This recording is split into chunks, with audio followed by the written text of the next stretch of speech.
अब जो हम दूसरे माइक्रोफोन की बात करेंगे वो ब्लैक बोर्ड स्किल है। और इसका जो लेसन प्लान बनेगा, उसका जो परफॉर्मा है वो बिल्कुल उसी तरह से है जैसे कि हमने इंट्रोडक्शन स्किल पे बनाया था। बस यहाँ पे पीपल टीचर एक्टिविटीज़ में आपका ब्लैक बोर्ड पर आप जो कुछ भी लिखेंगे उसके बारे में आपको लिखना है। कंपोनेंट्स हैं जो कि इसके एक क्लीन बोर्ड है कि नहीं, बेसिक इन्फॉर्मेशन आप दे रहे हो कि नहीं, सभी को दिखाई दे रहा है कि नहीं, है ना। और जो लेटर्स का जो स्पेस है उसमें नीटनेस है कि नहीं, बीच में जो स्पेस देना चाहिए वो स्पेस है कि नहीं, दो वर्ड्स के बीच में जो स्पेस होना चाहिए वो ब्लैक बोर्ड राइटिंग को बहुत अच्छा बनाता है। तो वो सब है कि नहीं, 45 डिग्री का कोण बना के जब आप इसको ऑपरेट करोगे तो 45 डिग्री का कोण आपने ब्लैक बोर्ड से बनाया है कि नहीं।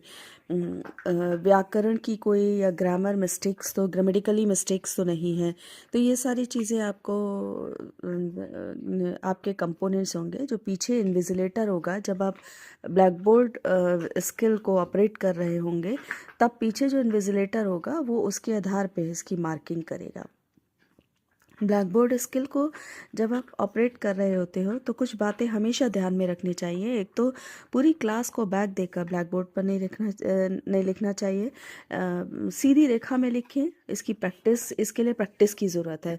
जब आप लिखें तो शब्दों के बीच में गैप रखिए, लेटर्स के बीच में इतना गैप मत रखिए, तब आपका जो ब्लैक बोर्ड राइटिंग है वो बहुत अच्छा जाएगा। दूसरा, एक बड़ा इम्पॉर्टेंट इसमें एक रूल आता है कि जब भी आप कुछ बोल रहे हैं, शिक्षक कथन या शिक्षिका कथन कह रहे हैं, तो आप ब्लैक बोर्ड पर उसके तुरंत बाद लिखने ज़रूर जाइए।